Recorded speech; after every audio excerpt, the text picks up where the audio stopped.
Pro Ball Spark. You want good words? Data languager. Talk real sports with a real man. Come after me! I'm a man! I'm 40! And now, here's the be-all, end-all, know-it-all of high school, college, and pro sports. Aaron Skinny Count with the Skinny on Sports. We're talking about practice, man. I'm the MVP. Good Lipscomb Dealerships Wednesday out there, Western Oklahoma. Welcome to the Skinny on Sports, right here on 98.1 FM, the Sports Animal. Glad to have you along for the next hour. Interesting article, kind of a fun one, on the front page of ESPN today. They went around and asked the rookies in the NFL, what did you do with your first paycheck? Like the now rookies, not past players. No. The guys, they were rookies. The guys that were drafted this year. Cool. And not just like the first year. It was a plethora of different rounds where the guys were picked. So different money levels is what I'm trying to tell you. There were first rounders. There were third rounders, second rounders, all different rounds. So all different pay scales for these guys. And there were some interesting answers. So this will be kind of fun at the end of the show. We got Coach Kaleb Murray of Elk City Softball coming in at 9:30. A couple of wins to start the season for the Elkettes. It's a new team. You see this through high school teams. You know how you have like last year, for instance, over at Canute on the boys' side. That was that senior class that we were so used to seeing for years and years, right, because they had early success. That was a lot like softball last year here. Some names, from Lou to down the list, Brennan Ball. There was a bunch of them that had played a ton of softball. Obviously, Aubrey Pogue in the center and in the circle for 4 years. They felt like fifth-year seniors. Exactly. Yeah. So that some they graduated, and now it's a different team, a new team, with some returners, no doubt about it. Sure. But also some spots to fill. So we'll talk with him if he can get out of class, because school did start today. Yeah, I totally spaced that driving on 3rd Street. Yeah. I got about Sonic like, whoa, wait a minute. Slow down, Jared. Wow, you got lucky. I did. You got lucky. I really think first day they're going to be really looking at the school zone there. Yeah. Very, very, very, very fortunate. And then I was going through my head, did I even see those lights? And then I looked at my rear view and it was on. They were on. I was just, I don't know. Oopsie daisies. I need to stop looking at my phone. Just kidding. Yeah, text and drive, kids. Don't do that. Don't do that. I wasn't doing that. So we'll have him. We didn't get to the NBA schedule reveal. It was just the two big days, really, the opening night. Tomorrow is the full reveal. Yeah, tomorrow is the full schedule release. But, of course, the opening night and the Christmas Day schedule leaked out there. So we'll hit that before he gets here. And then U.S. Amateur Golf Tournament up in Philly, 126th playing of the U.S. Amateur. The two-stroke play rounds are complete. We'll tell you how the locals did. There was a playoff this morning. What a huge disappointment the USGA was this morning. Simple deal that they bungled, unfortunately. I'll tell you what that means. And if anybody's going on to match play, starting today. Actually, match play's already started for those that weren't in the playoff. 225-9698 is the phone or the text line. That is 225-9698. Give us a call, shoot us a text. We can talk about any of those things or whatever else might be on your mind. Feel free to chime right in at 225-9698. If you're going to be outside the listening area, a couple ways to stay in touch with the show. Log on to kadsam.com or download the Paragon app. The app's got it all. Radio, Penny News, brand new edition of that Penny News. Hit the website last night at midnight, so go check out the deals at thepennynews.com. Our fearless leader will be headed east to pick up the print copy of the Penny News today, so you can start seeing that filter out in certain locations tonight. By tomorrow morning, you can go pick up a fresh copy of the printed edition of the Penny News at your favorite local newsstand. Big Elk and Paragon TV. Big Elk TV's had the softball so far. Check out Denny and Tyrell there. Paragon TV through the app. Big Elk TV through the app with football coming up here in a couple of weeks. We also have playitlive.net, which I need to ask you a question about that in the first break. Okay. I mean, I'll try. Anyway, Answer. Just broadcast questions. Gotcha. That I had last night. So we got the playitlive.net for the kiddos. It'll start. When do they start? You probably know this. You don't know this. Our particular team is not playing in the league. Oh, too good for the league. No, it's not that. It's just scheduling, and so we just have to kind of do a weekend by weekend thing. We will play tournaments out there whenever everybody can get together. I don't know when the league starts. It's got to be coming up quickly. I'm sure it is. Quickly on playitlive.net. You can watch those games. If you can't get out there, every single field. We're clear to T-ball now, aren't we? Yeah. Yeah, that's what I thought. Yep. So, gosh, what is that? 7 or 8 fields on both sides? Football or baseball and softball? Yeah. There's like 3 T-ball fields. 3 T-balls plus the 5. Plus the 5. Yeah, so so like 8. 5 plus 3 carry the 2. Yeah, that's right. It's like 8. 16 cameras out there, so you can check that out. Playitlive.net. Of course, Skinny on Sports podcast available anywhere podcasts drop. How are you today, Jared Atha? I'm good. We want to break some news? Yeah, break some news. You seen this yet? Sources are saying that the Los Angeles Lakers are being sold to American businessmen Josh Kushner and Bob Iger. Josh Kushner of the Jared Kushner brother. And Bob Iger of Walt Disney. Yeah. Yeah. So I guess that's happening. How much is that? 12 billion? $1 billion. Oh man, I wish you'd let me guess. That was going to say 12 billion. Right on the money, literally. What's crazy is I wonder what this does for the expansion of, because it even says this in this article, because those two were heavily involved in possibly bringing the expansion to Las Vegas. Las Vegas. Do they abandon that? You can't own 2 teams, can you? I don't know. I don't know if they want to. I wouldn't think you could. So that if I'm Vegas thinking we're about to get a basketball team, I'm sure that it's kind of rocky now. Probably need to find somebody else. How about someone else jumps in there? Or maybe another location. I mean, with the whole gambling thing that's going on. Anyways, I think that'd be the safest place to have one. In Vegas? Yes, because of the oversight. Yeah, it's true. The oversight is a lot of reason why people are getting caught now, because it's legal. It's true.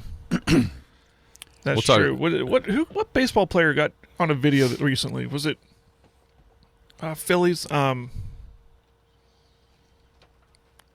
said he was going to be investing. I must have totally missed this. I saw it pop up on my phone. Harper. Bryce? Was it Harper? Yeah, I think. I totally missed this. He got caught on video. Maybe placing a bet, and they're going to investigate what were you betting on. I left my phone sitting on my desk. I think, without context. I went to look that up. Yeah, Harper. Oh, that's just battling knee soreness. I thought it said betting. It says battling. Here we go. Congress asked MLB to take action after Bryce Harper betting video. 3 members of Congress sent a letter to Major League Baseball and its Players Association Monday to prohibit promotional deals with betting operations after Philly star Bryce Harper was featured in a video for a FanDuel VIP reward customer. Okay. He wasn't betting. Okay, well, I'll tell you what, Congress, you quit insider trading and they'll quit betting. How about that? Exactly. All right, so 126th U.S. Amateur, excuse me. It's the oldest golf championship in America. Is underway. How's that going? At Philadelphia. They played 2 rounds of stroke play, one at Philadelphia Country Club, one at famed Marion. Marion held the U.S. Open, I think it was 2013, the last time they had the U.S. Open. Justin Rose was the winner. Of course, Marion, that iconic picture of Ben Hogan from the fairway with his 1-iron hitting it up and that's one of the most iconic pictures in golf, was at Marion. It's kind of an old club. It was like 1898 or 1896 is when it came to be there in Philly. And so there were 312 players started out, played 2 rounds of stroke play. The top 64 head on to match play starting right now. It's already underway. Ended up 16 players for 11th spot playoff today. One of those was Elk City native Ryder Cowan. Man, he battled and battled and battled. He shot 4 over on Monday at Philly Country Club. They went to Marion yesterday. It's the way that it's set up at Marion. It's really interesting. I forgot about this until I saw him tee off yesterday. So at Marion, if you tee off on the back 9, you actually start on number 11, just because of the layout of where everything is. So you start at 11, you play, and then you come around, and your last hole is actually number 10. So that's a kind of a little bit of a weirdness about Marion. Well, Ryder shot 4 over the first day, and then he double bogeyed number 12, his second hole of the day. So he was 6 over par with then 16 holes to play.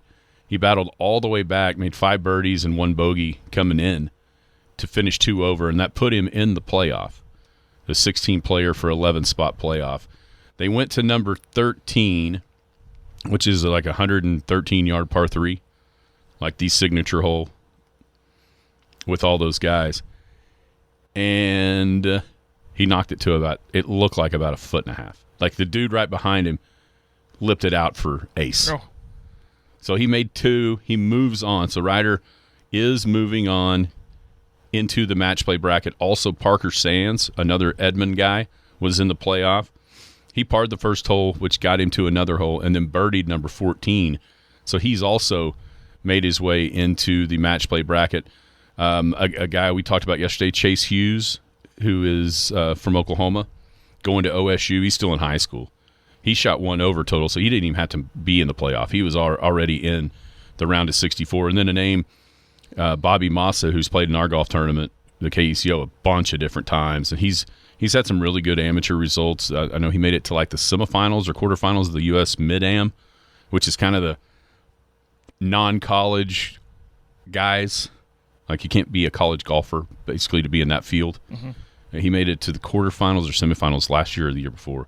He's had some really good amateur results. He did not make the cut. He got himself back to 2 over with a few to play, and then he made a double bogey coming in. A couple of doubles, actually, coming in, so he missed the cut.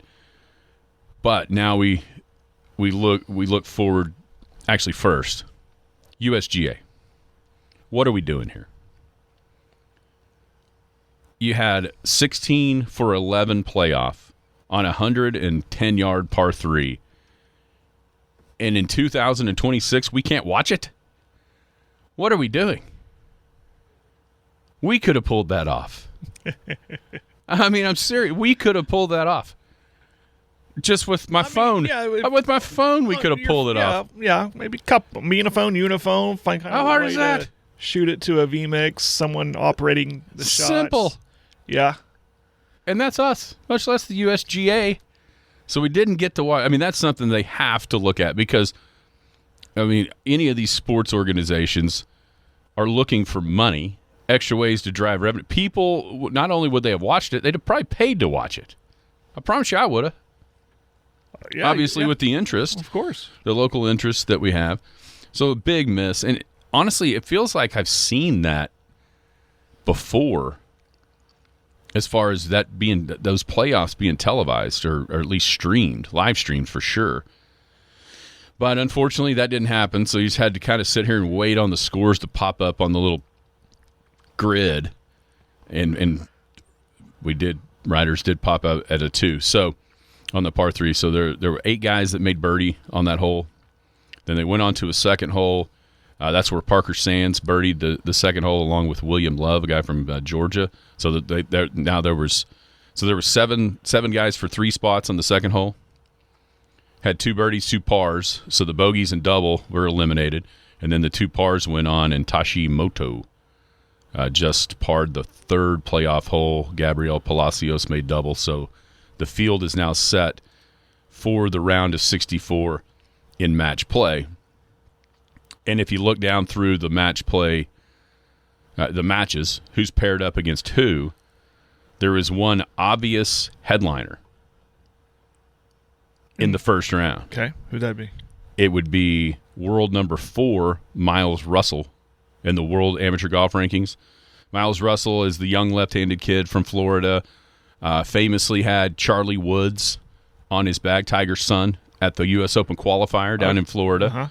And got into the tournament. And then on Sunday at the U.S. Open, let his dad have his caddy bib. Like his dad walked up the last hole with him on Father's Day. Remember this? Yep. So that's who that is. I mean, he's a left-handed phenom, 17 years old, number 4 in the world amateur golf rankings, and that is who number 8 in the world amateur golf rankings will play in the first round, and number 8 is Ryder.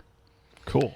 So if I don't even know if there's TV coverage for this, but if there was, that would be like you'd see every shot of that match. And the way that was paired up was just the order in which the birdies happened on the playoff hole. It was just like pure happenstance that is the match. So it's world number 4 Miles Russell against world number 8 Ryder Cowan in the first round of the U.S. Amateur on the match play side. We talked about the Walker Cup and some guys that had chances to make their way onto which is like the Ryder Cup of amateur golf, and being number 8 in the world going into his senior year at Oklahoma. Ryder's got a very good chance to make that team. Making his way into match play certainly doesn't hurt that at the biggest amateur tournament in the world. And I can't wait to see what happens, because if you look back so far in his golfing career, match play has been something that Ryder has been awesome at. Part of that is because he has the ability to make a ton of birdies. He also has the ability to have a horrible hole, and in match play just costs you 1 instead of 4 shots. You know what I'm saying? Yeah. So that's an awesome first round match that I wish we could watch. I was looking on Golf Channel to try to figure out when or where there would be coverage of this, and I don't really think there is until it gets later on, a little bit into the match play tournament. I'll double check that with the TV schedule, but Ryder does make it through. Parker Sands makes it through from Edmond, and then Chase Hughes as well. Oklahoma connections that will be in the match play. Parker Sands will play the number 2 seed, which was Tyler Watts. It's so funny because going into this, you saw a lot of Tyler Watts and Miles Russell. They played together in the stroke play, both left-handed, both 17-year-old phenoms. I think Russell's going to Florida State after this year because he's just going to be a senior in high school. Tyler Watts is going to go to Tennessee, I believe. Parker Sands plays at Florida, obviously Ryder at OU. So those are it's funny, the Oklahomans, or 2 of the 3 Oklahomans are in the big-time matches coming up here in the first round. That's pretty cool. NBA schedule reveal. You know, there's 2 huge dates as far as the NBA schedule goes. Obviously, opening night. I don't know. We called this whenever LeBron signed with Philly. That'd be that guaranteed night, yeah. Philly would be in New York, Madison Square Garden, championship banner, ring night, opening up the NBA season. It'd be Knicks and Philly, and sure enough, that is the case. There on October 20th. We also called the nightcap. I mean, it's not like we're rocket scientists here. We can figure this. Anybody could have figured out that you would have Knicks at home against Philly and LeBron, and then Thunder at Spurs because the Spurs won that series. And sure enough, that's what we're going to get with those 2 games. But something that's new this year on opening night is actually opening day. And for the first time, we'll have a matinee in the afternoon, and that's going to be Boston at Detroit. It'll be a 2 p.m. start for the Celts and the Pistons. That's weird. On a Thursday? Is that right? Is that what it is? I think it's a Thursday or Tuesday. So it's October 20th. It's a day in the middle of the week, but it feels Saturday. I get it, but that's weird. And if I thought, well, and I think somebody brought it up earlier before us, like, is that a overseas game? Maybe it's nighttime where they're playing. No, it is in Detroit. Yeah, it says Boston at Detroit, but I didn't think about that. That's a Tuesday, by the way. So I guess they're trying something. I get it. Whatever. It's just ways. It just feels like a OU Friday night game. We gotta adjust to it. We gotta get off work early to go, and and all that. But NBA, you don't know if you don't try. So, and of course, Christmas Day games are out. Yeah, the one thing that the NBA has done, maybe post Kobe, and Shaq or with like LeBron and Steph era is they have done an incredibly better job at keeping the NBA in the news cycle year round. I mean, football, obviously the NFL has mastered this for years and years and years with the draft or whether it be schedule release and, all through the summertime. There's always NFL news. There's always something going on. The NBA has done a way better job at that over the last decade or so, keeping them with different things, how they space things out. And they, probably seen how the NFL does it and trying to emulate a little bit, and there's nothing wrong with that.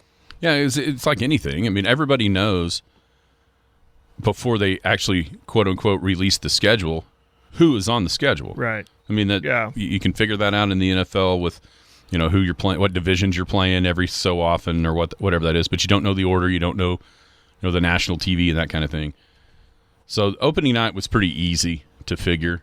Yeah, it was always going to be Thunder Spurs. Yes. And then it was really the question was who are the Knicks going to host when they raise a banner? Quite honestly, where's LeBron going? Exactly. It could have been Cleveland, Miami. And especially if he went east. Yeah. Especially if he went east. Yeah. So we do have that. And then on Christmas Day. That one was a curious one for me. For the Thunder, I thought, who could they play? Because the Spurs were always going to be the opener. They're not going to put Spurs Thunder on Christmas Day. You wouldn't have thought so. So I was wondering who it would be and where it would be. Now we know. It is. So we're going to have LeBron and the Lakers, which I'm sure that'll be kind of the afternoon game. Spurs-Knicks makes sense. My guess is that's probably the first one.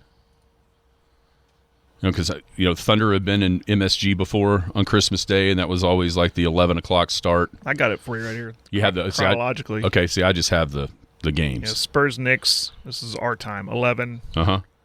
Miami, Boston, 1:30. Philly, LA. Like 4:30, 4 o'clock. Yeah. And I kind of like now we get this is the first time the Thunder. Not the first time they played in Christmas. They've had Christmas games, but it's always been in the day. Like afternoon, or like mainly. The very last one. It seemed like they played like a Nuggets. It seemed like a Nuggets home game years ago. Well, this was cool because we're smack dab prime time, 7 p.m. at Minnesota, and then followed by a 9:30 game, Denver and Golden State.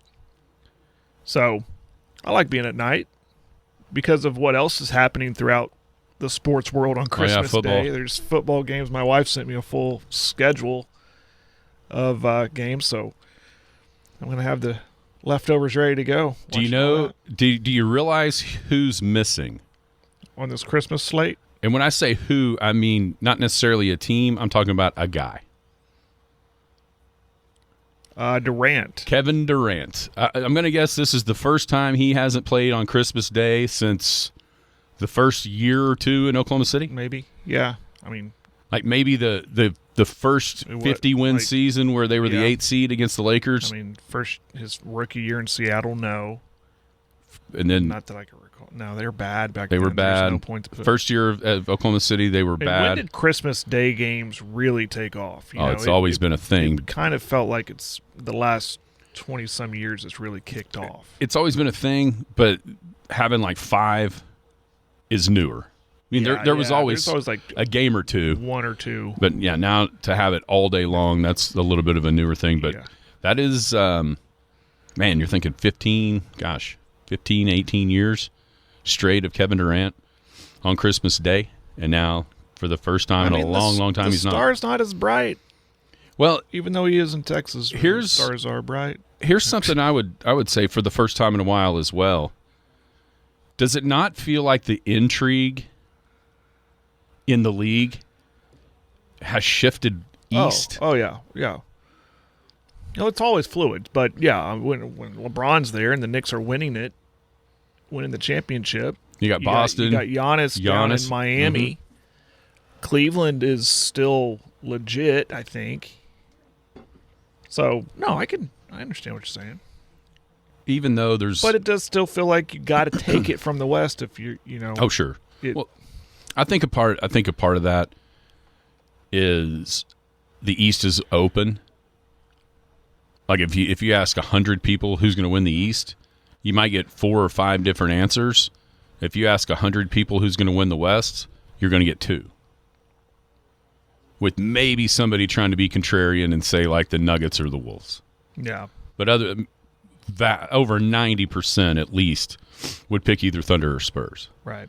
And so it's almost like it already right now, and we're still 2 months away from the season starting.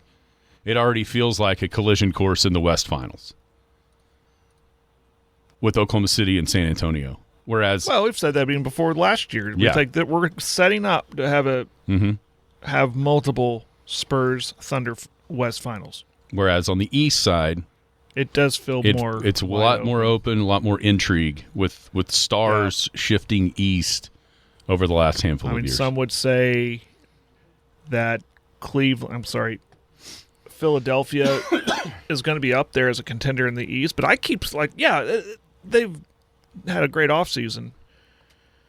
At some point, I don't know when, maybe he moved away from the fountain of youth in L.A., but at some point, LeBron's going to get old. Yeah, you think so? It's just going to start the show. And then that opens things up more in the East, if that is a thing. I mean, I think you can make... Embiid can never be healthy, are they really good? It's not the acquisition of LeBron. Imagine that team last year if the whole team was healthy. I mean, they beat Boston in the first round with Embiid out there looking like he was 90. Yeah. And it's so funny because LeBron sucks up all the oxygen, and you literally forget they also got Jaylen Brown. Yeah, that's right. You forget. Oh, yeah, they got Jaylen Brown, too. They got Jaylen Brown. Yep. But I think Knicks, Philly, if you want to make a case for the Heat, you probably can. Celtics, you probably can. And then I think you mentioned Cleveland already. You could make a case for them. Atlanta, a lot of people like what Atlanta did and is building down there. There's over a handful at least of teams that I think you'll see people gravitate toward. And there's still that Orlando team that everybody loved going into the season last year. And it didn't really come to fruition. Detroit. I mean, there's a bunch of teams in the East. And I think that's where some of this happens.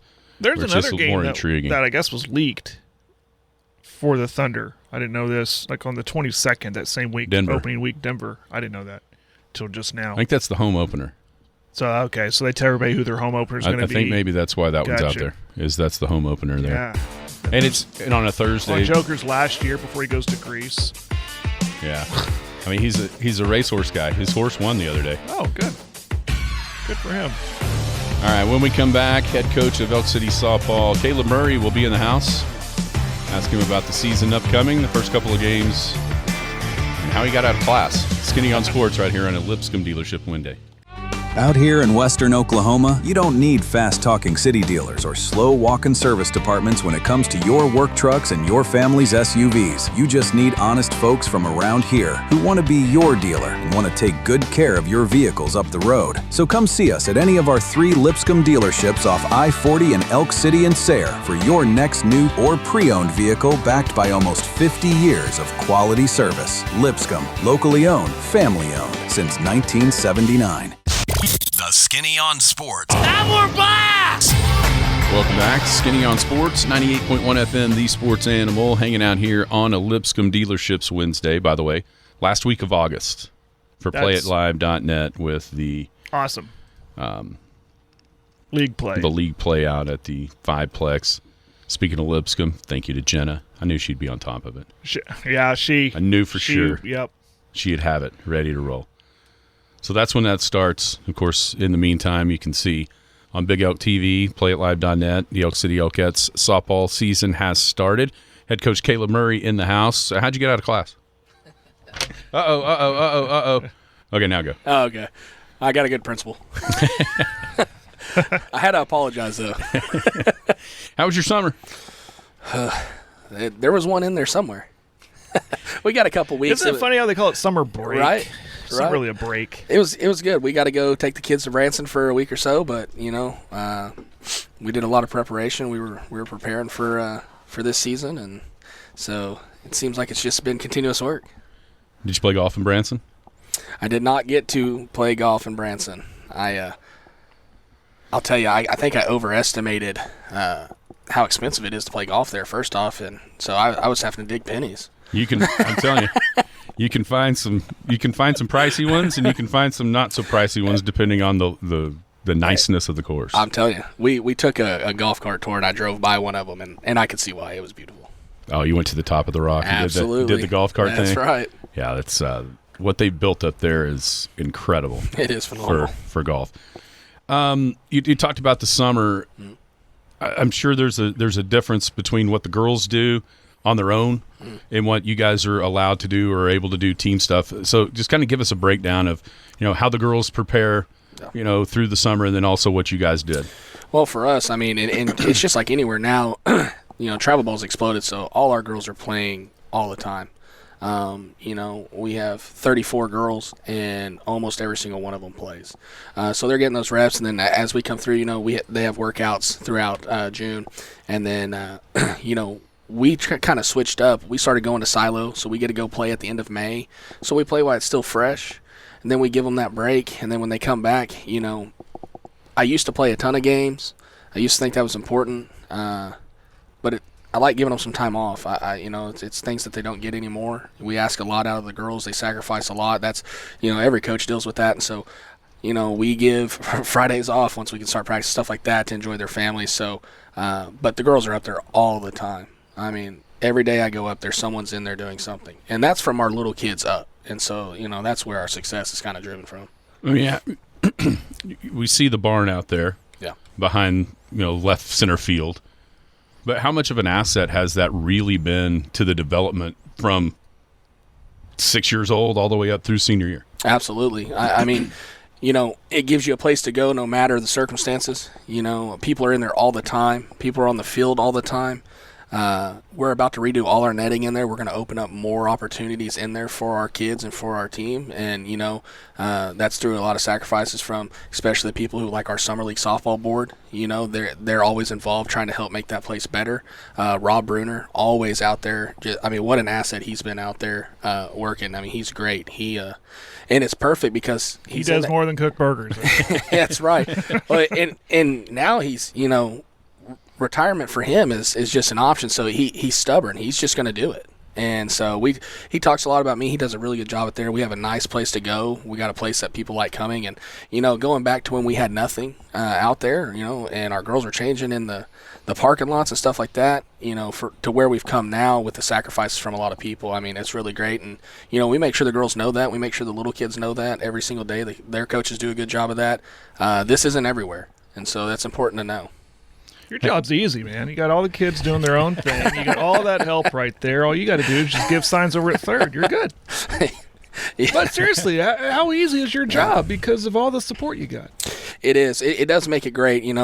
There's a great group of people here that, I feel like that people believe in what we're doing, which makes it nice because, our coaching staff and the people here, the girls as well, I feel like we really do dedicate a ton of time into this, a lot of stuff behind the scenes that a lot of people don't know that comes with it, and preparation and stuff like that. And, I am fortunate now. The hard part of the job is picking who goes out there because we have so many that can play, and that's why it's always important to me to make sure that everybody feels like they're important because they are, and I tell them all the time, you're only as good as everybody on your team. And so if you don't have anyone to push you or anything like that, and, they've kind of taken that advice, and I think that's why they do so much extra stuff, Hanging out with head coach Kaleb Murray of Elk City Softball, I think that's a point that people don't realize in the moment is even if, a couple that aren't necessarily getting on the field as much as they want to, they're forcing the ones that are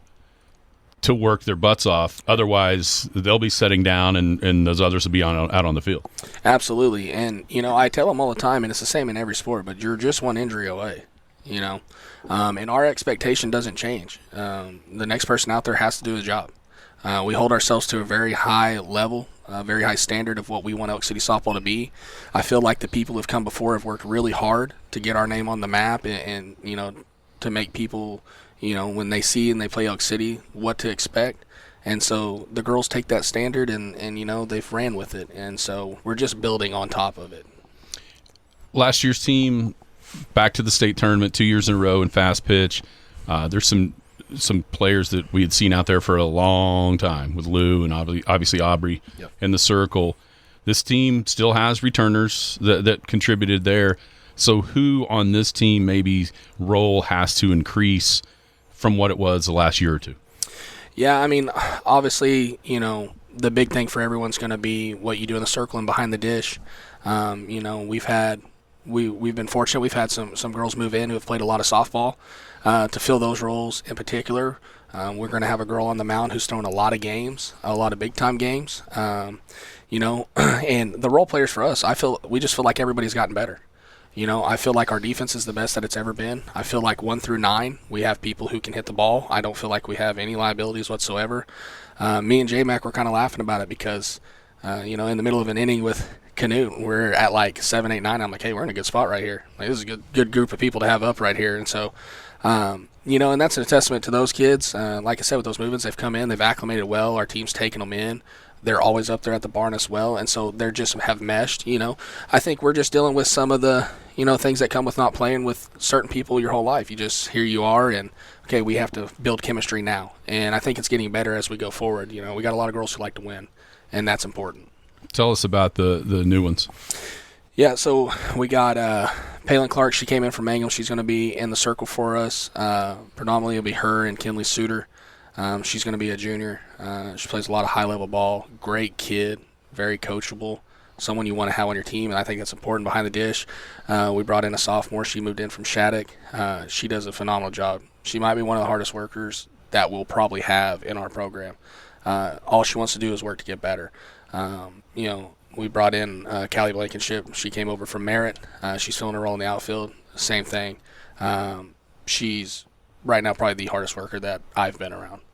She's up there constantly. Everything she does is associated with softball, and she's a great teammate. And then we have another outfielder that came in from Arapahoe. Her name's Olivia Casas, and you know what? I'll tell you, she might have the sweetest swing that I've seen in a while. She can hammer it, and so we're fortunate for that because I tell people all the time. Everybody calls me and rises me up about us getting the move-ins, but I said if you knew how many people that we've sent out over the decade that I've been here, it kind of feels like we're balancing out. So. But in that said, those girls coming in, like our team dynamic, that changes our team dynamic, But our girls have taken them in, when you're in there, they're laughing, they're joking, they're all together, they're doing stuff together all the time. So the relationship's there. And I think everybody, it's just coming from the same standpoint of we want to win. So what's the best for us? Good start already, 2-0. Looking at your schedule, of course, your district. Always salty and tough. Absolutely. Got some good ones in here with the Hobart Tournament, your festival. Look like you're going to Colorado. Wish I was going. Might be cooler up there. Talk about your schedule. Yeah, so as far as district play, our district has, consistently put up the most wins of any district. That's 1 through 8. Major players come back. Woodward's going to be up there. They have a pitcher in the circle that's a senior. She's a fantastic pitcher. She does a great job. Kingfisher is bringing back almost everybody, and they'll bring back a pitcher that they didn't have last year because she tore her ACL. So they'll be up there. Weatherford is always a rivalry game for us, so it doesn't matter who's on that side. You're going to get their best effort. For us, we wanted to go out and challenge ourselves. We also wanted to do things that were different. Going to Colorado, we'll go play teams we've never played. Plus, I saw it was going to be like 76 degrees. So that'll be – sign me up. Hall of Fame Festival, we're going to play – I'll tell you what, I don't know who I made mad up there, but we're going to play Choctaw, and then we're going to play Enid. They're going to be right there probably in the 6A state tournament. So it's a really good test to go out and see what we're kind of made of early. The McLeod tournament's going to have a lot of 4A teams in it as we go. But, we feel like we have a good team. We feel like we know what we're capable of doing. So those are the games that we need to go play in. Hanging out with head coach Kaleb Murray of Elk City Softball. As you've gone along and as the team has gotten better and the results have gotten better, have you scheduled differently to prepare yourself for what is going to come later on in the season? Yeah, 100%. We want to go out and test ourselves. We feel like our district is tough. We want to go out. We want to play better people. But I want to take the girls and go do things. They sacrifice a ton of time, and as parents and coaches, they understand that. But, just to the common person, it's just softball. but there's really no breaks, for what it's worth. So we like to take them. We like to go get out. We like to go be seen. We like to go play across the state. We're driving all over the world to go play, But, yeah, it is. As we've kind of come up, we want to keep testing ourselves. We've got to the state tournament twice, but we got to find a way to push ourselves over the top. Well, you can only do that by playing people who are there constantly, And so, like, for instance, a great example is Choctaw. They're there all the time. Okay, well, let's go play them. Let's go see what it's like, Even like our games we played here, we talk about Canoe. I'm telling you right now, they're solid. They have 2 really good arms in the circle. They got some people who can play. They're going to be in the state tournament, and I know people are going to talk about who they've lost or whatnot. I'm telling you, that's a good team right there. That was a really good game to be a part of and to play, and so just playing people like that. In our festival, we're going to play Bridge Creek, we're going to play Merritt, we're going to play pitchers that are good and quality, and I think that's the biggest thing for us is let's go play teams that we know are going to be quality in the circle so we can prepare for the end. Yeah, they're matching you up over there at the Hall of Fame because you got to take that as a compliment, Coach. They're like, hey, let's get a good on good. Hey, absolutely. Absolutely. But, I've always been this way, and sometimes to a fault, I'll play anybody. It doesn't matter to me. I feel confident in the girls that we have, the preparation that they have. And, our mentality is, we want to be a bulldog. We want people to know that they're in a fight, and so I'll play anybody. As you go around, another thing that I think has to help is letting other 4A teams see you. Yeah, absolutely. And when it comes to the rankings later on, we know how all that works. Yeah. But that has to be a benefit as well, especially you can go beat them. Yeah, absolutely. I mean, that was a big reason for us going to like Oologah last year, and it ended up mattering in the super regional votes. Now, obviously, we split and they win the game that matters, and that is what it is sometimes. But it definitely does because it's just crazy if you don't go do that, and you think anybody over there knows about you, they don't. They don't. And I found that out early, and so that's something that I decided wasn't going to happen anymore. We felt like early on when super regional rankings came out, we got disrespected, especially with the quality of team we have, definitely the quality of pitcher that we had. And so I learned from those mistakes, and then, now we've kind of finished right where we should. Who are some teams that fans can watch for around the state in Class 4A as we move through the regular season and get closer to the playoffs later on? Yeah, I mean, Blanchard's going to be solid. I think they brought everybody back except maybe 2. Lone Grove's going to have the Spence girl in the circle. She'll be a senior, so they'll have the same arm that they have there. And then, there's always the same players. You're going to have Tuttle up there. Oologah is one that I think you have to watch for. I'm not sure how many they graduated, but I know that their pitcher's a junior, and she does sling it. She throws every bit of 66 to 67 out there, and so, there's going to be more in there that pop up, especially with who's where. I mean, that's the game. You don't know who's where until you start seeing games, so I really don't put too much thought to it until we get towards the end because you just don't know. What do you guys have to do this season, not only to make it back where you have been, but take that next step, go up to Hall of Fame, win a game, win 2 games, win the whole thing? Yeah, for us, and we found it out, I mean, it's just such a different game when you get up there from what you get called behind the dish. And that's something we didn't take into account. I mean, the balls, it's going to be put in play. It is super tight. We're not used to that throughout the whole year. And so that adjustment has to be made. And so for us, it's really timely hitting. We have to make sure that we feel comfortable 1 through 9. We have to make sure that we're basically flawless with our execution. Something that we didn't do great last year was bunt. And that seems really simple, but it's the simple thing that wins those type of games. Our defense, that's our main focus, and we've scored a lot of runs. We hit it well. I feel very confident about that, but we still go back to the same thing. We're defense. We work defense every single day. We make it important every single day, and our defense is what's going to win us games, and I feel like this is the best defense that we've had. Trying to think. Watch them on Big Elk TV. Does that make you nervous? You got Denny back there talking about you? Talking about your decision-making? No, that's... Criticizing you? No? Hey, he's probably been doing that for the past 11 years. now we just put a mic on him. That makes sense. So what do you got coming up this week?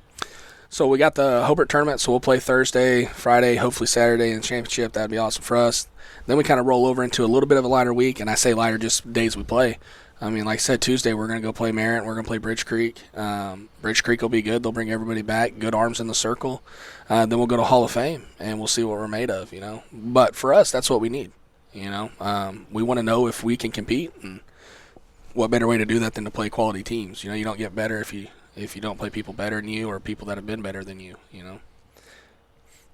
So you've got, let's see. Yeah, Hobart this week, and then Tuesday. Next Tuesday's here with the Merritt and Bridge Creek. Yep. Then up to Hall of Fame. Then, man, it's busting right into district play and going from there. That's right, and a tough one. Kingfisher will be good. They'll be a good quality team. We'll have to play really, really well. But like I said, I feel confident in my team, and you know, if you ask me, I'm betting on us.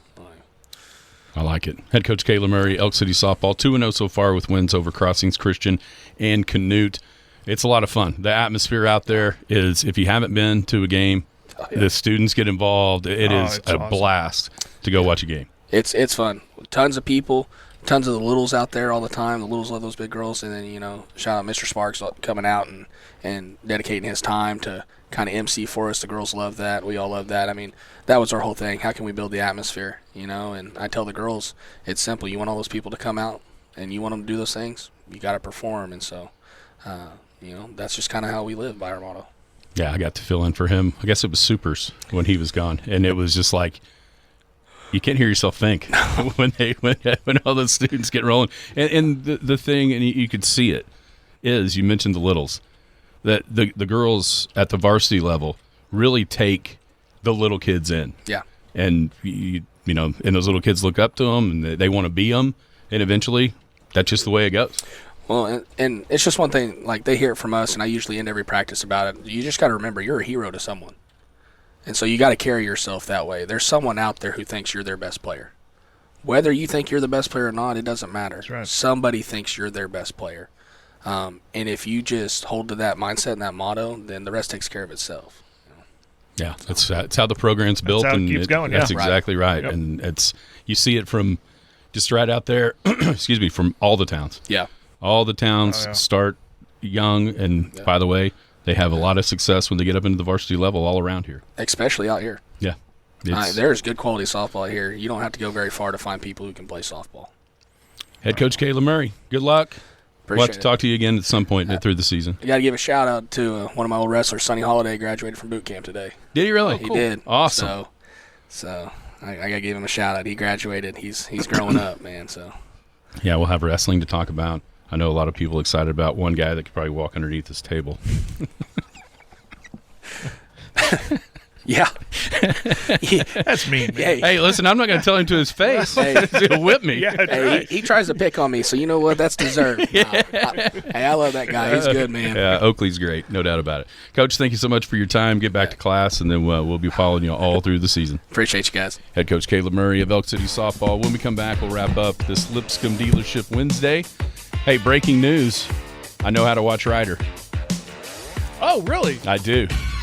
Grandpa there with his phone? He is. Well, he just texted me. He told me how to do it. Oh, cool. All right, we'll tell you that. Wrap up the day. Skinny on Sports, 98.1 FM, the Sports Animal.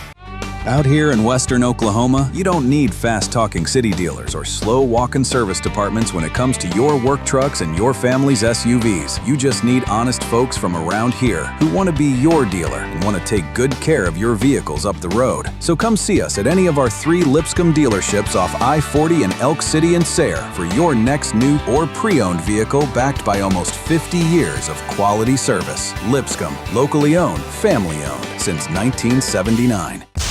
The Skinny on Sports. Yeah! Coming on, yeah!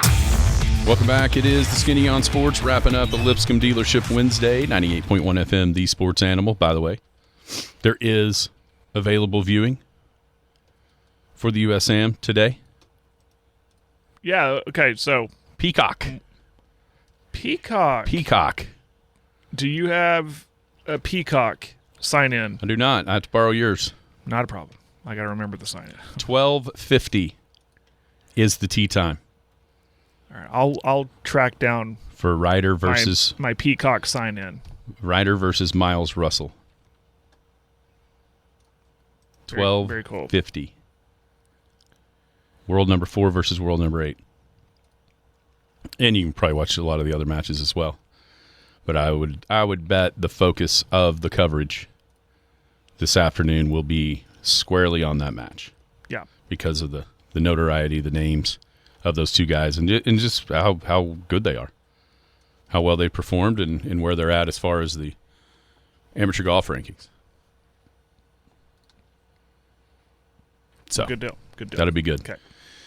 I saw this morning, and there was that 30 for 30. I think it might have been the first of the second wave of 30 for 30s way back when. It was called Broke. You remember that one? A little Where bit. it just kind of detailed a lot of the professional athletes and basically how they went broke and the mistakes they made with their money and that kind of thing. Well, I think it's unlimited. That's I think right. some thought it was just, this is all right, I'm set for life, this is unlimited. You hear that term a lot. You're set for life. You're a pro now. It's not necessarily the case. You still have to be smart. The thing that was funny to me, just because it's just everyday life and people have dealt with this their whole lives, getting a paycheck, and maybe those guys never had, was when they looked at their check and went, where'd it go? Right? Well, yeah, there's something called taxes. Yeah. That get taken out. We all remember that automatically. shock when we got our Yes. first Yeah. paycheck in the real world. Yeah, and wait a go, minute. What? Where'd it go? What? Why? Huh? That's my So money. ESPN asked 21 of the rookies from this last draft class what they spent their first professional paycheck on. And just looking at the categories before you jump down and see who was what, there was savings and investing, homes and goods, sports equipment, apparel, their family, travel and vehicles, electronics, and exotic pets. Exotic pets. You gotta be kidding. Okay. I'm not. So, I'm not. I mean, and to be honest with you, when I saw those, I went immediately down to the bottom to see who and what exotic pet. probably lizards and snakes, I'm gonna guess. Maybe a parrot. I'm not gonna look at this list, I'm just guessing. Are you looking? So it's actually not as crazy as you think. Fish? Like fish tank? Like Well, giant tank? just like, why this guy Oh God. bought exotic pets. So it's Okay. Kaleb Banks, who was defensive tackle drafted by Minnesota in the first round at number 18. He's also 23. Okay. In high school, Banks took a class that prompted what would be a lifelong obsession. It was like biology. And he actually went to Louisville originally, and he was hoping to major in zoology. Okay. So this isn't just some crazy It thing. isn't just a flashy thing he's doing with money. Right. It's something that it does have interest to him. Okay. Yeah, he grew up near Detroit, so it's probably not something he was able to, I guess he'd go to the zoo, but you know what I mean? It was like something foreign. He bought a tarantula and three more snakes to add to his 2 bald pythons, chameleon, a cane corso dog. I'm not sure what that is. So when I first saw it, I was like, oh my gosh, what is he doing? Turns out this is actually something that he was going to major, So there's honest to goodness a reason that he did this. Sports equipment. Like what? Like sports, like a weightlifting or a workout equipment? See, when I saw it, I assumed golf clubs, Oh, that makes sense. and that's what. I mean, I'm thinking NFL. I think they're trying to stay in shape, but they can go. They have facilities for that. Right. Kaleb Lamu, offensive tackle for the Patriots.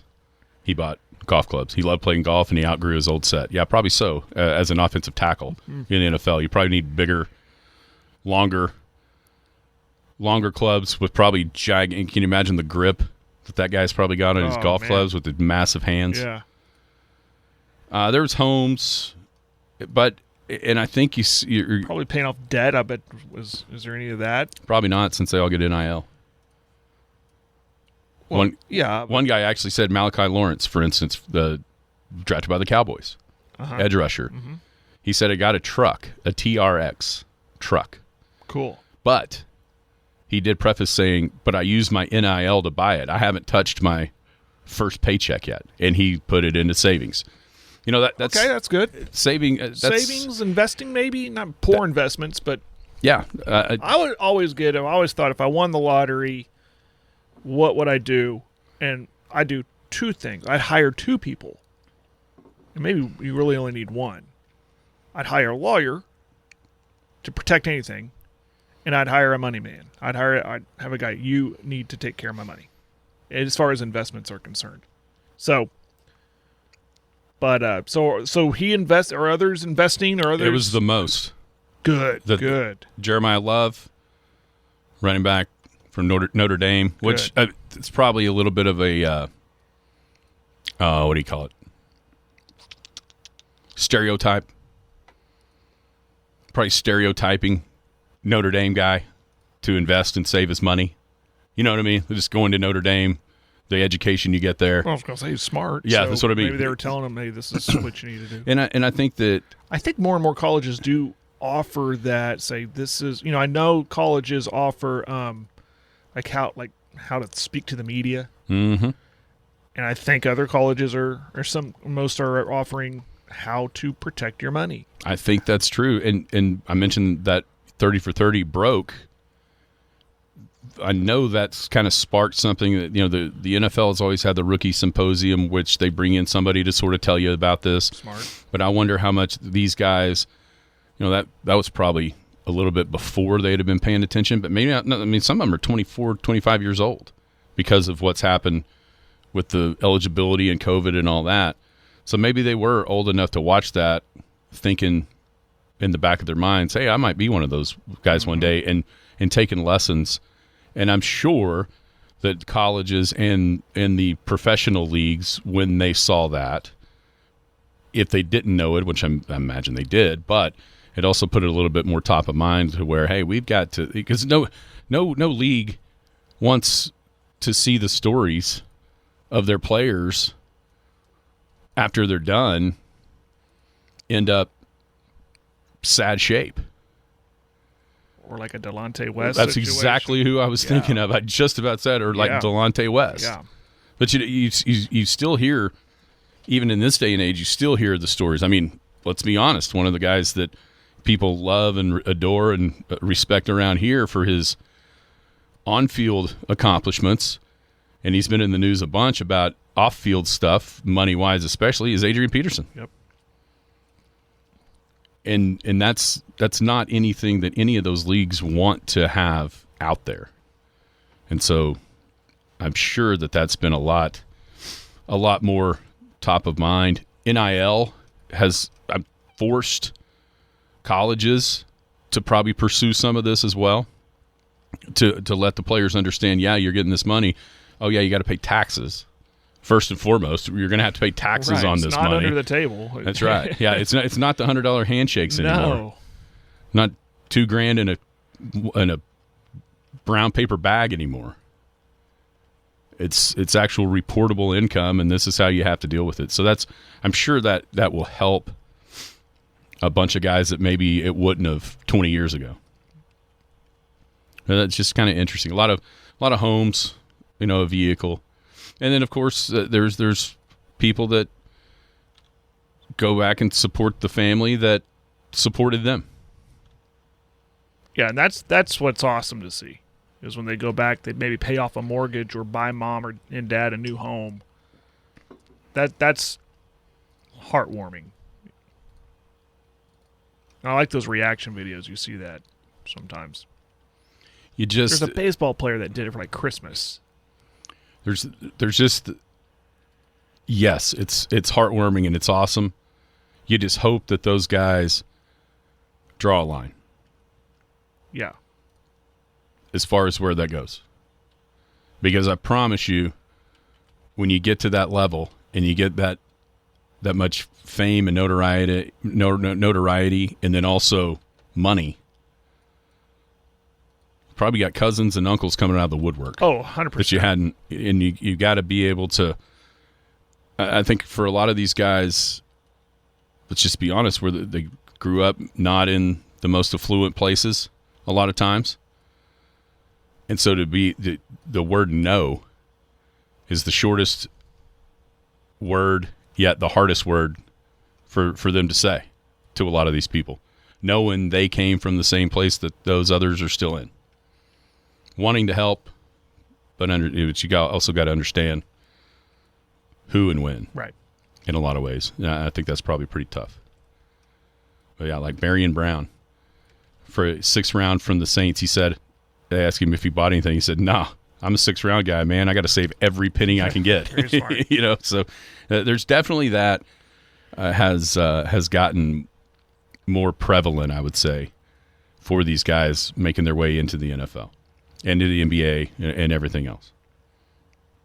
So that's just kind of a fun one to wrap up the day. Appreciate Coach Murray stopping by. You know, it's funny every time. Like right last week, we went to the Meet the Teacher last week, and I thought, man, I need to text Murray. I ran into him in the hall. It's like, God, I need to text him.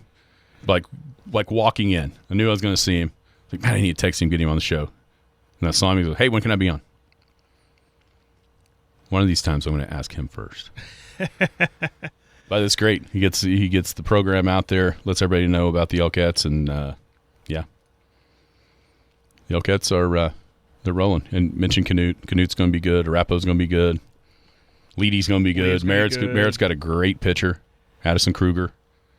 They can really throw it. I mean, everywhere around.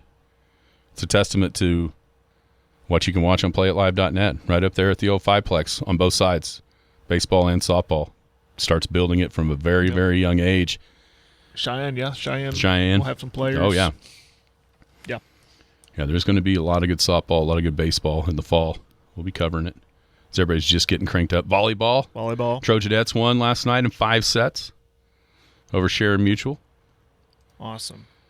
I think 15-6 was the final set. Yeah, we're here. Now we're hitting the ground running. We are here. We'll have a lot of content for Big Elk football on Friday. More than likely on the Big Elk TV Facebook page, where most of that will go to. With the Meet the Players stuff. Oh, right. Yeah. Meet the Players in the park, 6 o'clock. Also, hang on. I forgot this. The Beckham County 4-H is going to have an auction coming up next Thursday. Okay. And it's kind of modeled after, like the FFA has those auctions for kids, They used to be called like labor auctions. Sure. This is going to be more for shooting that night at the 4-H shooting. Oh, cool. So people can bid on shooters. I like that idea. And then if you bid on 3, you'll have a team. And then the winner, the bidder, either individual shooters or the team shooters will get the trophies, the bragging rights that they picked the right ones. There's all kinds of silent auction stuff. $700 worth of Snap-on tools, a turtle box for your Ranger, Leopold golf rangefinder, DeWalt cordless grass trimmer, some rounds of shooting at Sweetwater, all kinds of awesome stuff from businesses Elk City Sayre. All goes to support the 7-time state champion Beckham County 4-H shotgun shooting sports team, hosted by the Red Dirt Shooting Club. That's going to be a great time. Great time. And that will be August 18th. So it's next Tuesday, at the Elk City Golf Club. It's going to be good. That's a really cool thing. And talk about something that I know you guys talked about volleyball growing like softball did at one point.